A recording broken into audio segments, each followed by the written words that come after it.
old apartment rental contract consisted of 3 pages front and back. Our new one consists of 13 pages, also front and back. What is the difference and what do you actually need to pay attention to when you get your rental apartment contract in Germany? In this video, we will explore the 10 fundamental things these apartment rental contracts should have. Hey, my name is Jen and I'm from Guatemala. And mine is Yvonne and I'm German. And together we're from simplegermany.com, where we create English content to empower internationals to settle into life in Germany more smoothly.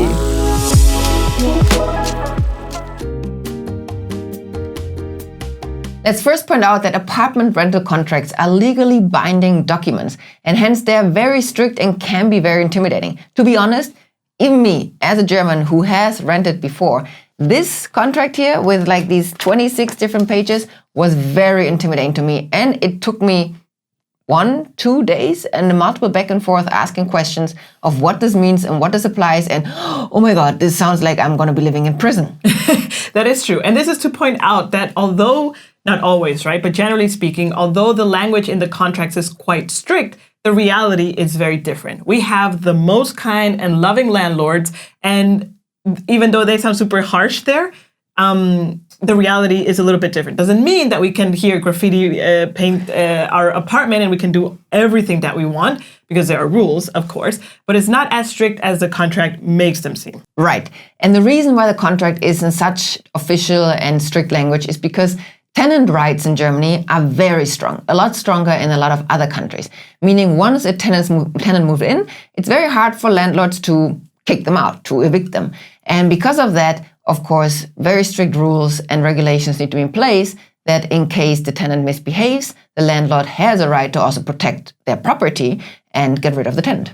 If you would like your rental contract to be checked by an expert, we will give you an option at the end of the video. And if you're in the process of actually searching for a long-term apartment in Germany, you can check out our ebook, Get Your Keys, where we go into more detail on the process on how to nail an apartment in Germany, which you can check out in the link in the description below. Now let's jump to the 10 critical things your apartment rental contract should have. Thing number 1 is the duration of your tenancy. So the thing to look out for is that it should include your move-in date. When are you allowed to move into the apartment? Regular long-term apartments should not have an end date. It needs to be unbefristet, meaning unbefristet, which means that it's for long-term. There is no end to the contract. A long-term rental can only be limited in case the landlord has very valid reason for it to be limited. For example, they want to sell the property in X amount of years, or they want to move into the property in X amount of years.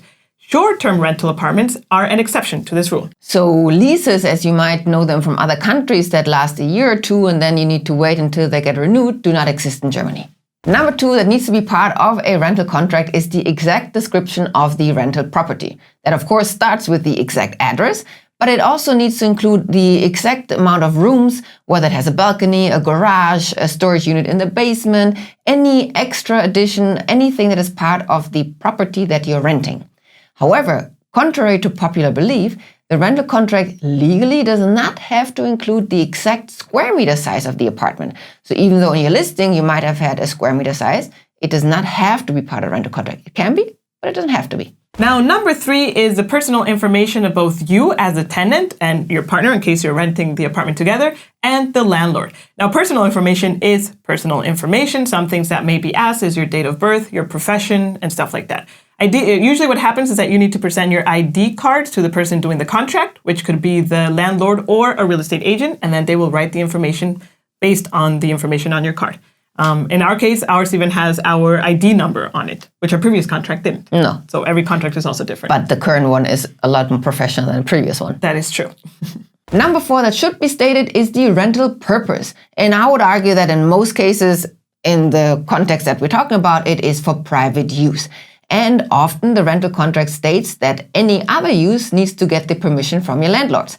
So as a small disclaimer, depending on what your contract says and whether you are working from home full-time or just a few times, you may need to seek permission from your landlord. In our case, we actually upfront said, hey, we are working from home all the time. Is this okay for you? They gave us the permission and it was literally no big deal. This is usually the case if you're an employee and doing home office. But if you're planning on doing other things, for example, if you're a freelancer, then just mind you, you might need to get the permission. Not only a freelancer, also, for example, if you sell things on Etsy and you create them at home, that is also like a business in a way. Yeah. So I found that super interesting because I had no idea that needed to be approved by the landlord, and it's good to know. Generally speaking, everyone that I know, they either mention it and it's all chilled.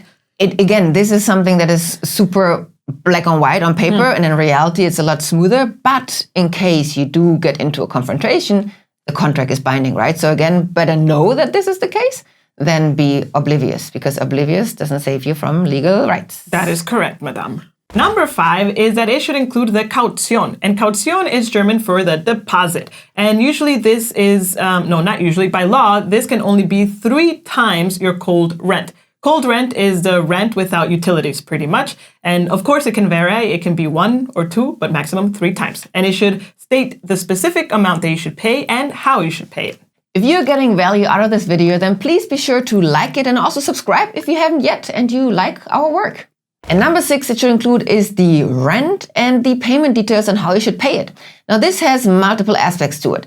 First of all, let's talk about the rent. It should be detailed what contributes to the total rent, meaning the cold rent, so the actual payment to the landlord, then the utilities that you pretty much pay upfront to the landlord, and then at the end of the year, you're gonna get the balance for it, as well as whether there's parking included in your rent that usually also has an extra price to it. Then, of course, the contract should state the bank account details of the landlord to which you need to pay the rent, and also by what time you need to pay the rent. Usually it is upfront, latest by the 3rd of a calendar month. Number 7 is the notice period, meaning how much time in advance you need to tell the landlord before you want to move out. If nothing is stated on the contract, then by law, you should notify the landlord 3 months in advance at the end of the month. Number 8 are potential future rental price increments.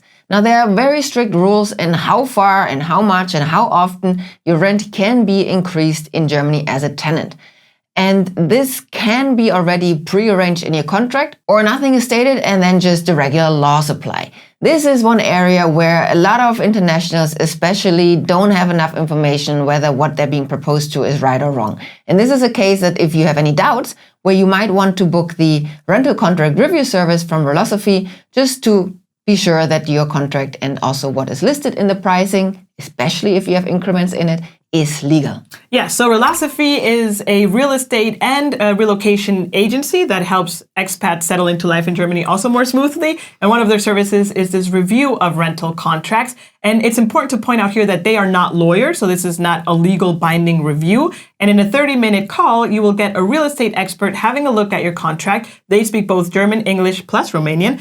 So if you're Romanian, that's also super cool if it's your mother tongue. And they will give you feedback in a 30-minute call where you can actually ask your questions, and they will pinpoint areas that you should definitely pay attention to, or maybe ask for amendment from the landlord. We've spoken to Philosophy, and they happily give you, our viewers, a 5% discount if you would like to use their services, which you will find the discount code plus their link in the description box below. And another comment regarding the price rental increments is that I have not heard once, knock on wood, we don't know, in Germany that a tenant needs to leave because the rental price just increased at the beginning of the year dramatically.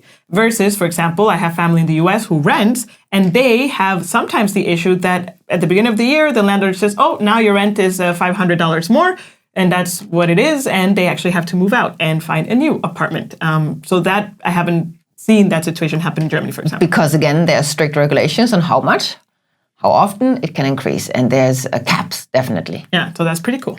Maybe we should actually do a video on that in specifics, because there's different terminologies to be aware of, and also on, again, what do I mean with how much, how often? Yes, if you would like that video, let us know in the comments below, and we will happily be able to record it.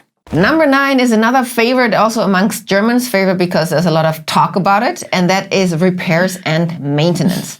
And here I would like to highlight 2 things. The contract should state how smaller, like minor repairs need to get handled.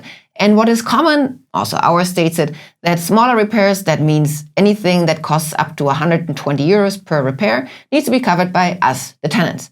Anything beyond that, and that is part of the rental property, not of your furniture and stuff, needs to be taken care of by the landlord, but of course you are obliged to let them know about it when it happens.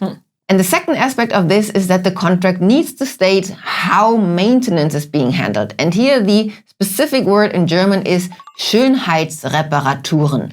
So maintenance in terms of how are the walls and the floor and the ceiling and the windows kept mostly. This usually becomes important when you want to move out. And here the rule of thumb that we've also abided by is the way you move in is the way you should move out. So meaning if your apartment has holes in the walls and different colors on the walls and is not freshly cleaned up for you, you can also leave it in the same way. However, if you move into an apartment that has fresh paint, or at least it's white, light colors, all the holes are closed and it's in a stellar condition, you need to leave it in that as well. Meaning you need to close the walls, the holes on the walls, and probably also give them a fresh coat of paint. Thing number 10 that your rental contract should have, it could either be in your rental contract or in the document when they give you the handover of the apartment, is the number of keys that you will receive. And this is specifically saying how many keys you get. Because when you return the apartment or you leave, you need to return the exact amount of keys. Now, also super interesting in Germany, I can imagine also the contract says whether you can make copies of the keys freely willy, but you usually need the authorization of the landlord before you make copies. And some even require like a security key to be able to copy it. So you would need to get that security key from the landlord to be able to make a copy. It's very regulated, I would say. Well, that's because the locks in Germany are often security locks, which can't just be replicated without the permission and this extra card. It's a security measure. In the US, we went to just buy like a lock for $20 in, what was it, Home Depot? Yeah. And for me, that was flabbergasting because we definitely don't have locks for $20 for the front door. But more specifically in the contract, it shouldn't just say the front door, but also if you have special keys for terraces, the garage, balconies, the garage, the mailbox, any key you receive needs to be listed. And like Jen said, you need to have the same amount to return.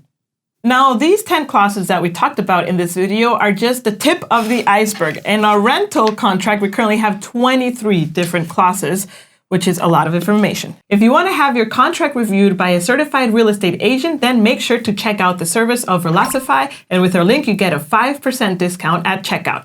And if you're in the search of a long-term apartment, then check out Get Your Keys. This ebook will help you navigate the German market and be able to nail your apartment rental hunt. Until next time, cheers is the duration. Number 2 that needs to be listed is the exact... If you're getting value out of this video, then please be sure to like it and also subscribe to our channel to support our cause. Good job. Too many agains? Yeah. Okay. And again, and again. And again, and again, and again, and again.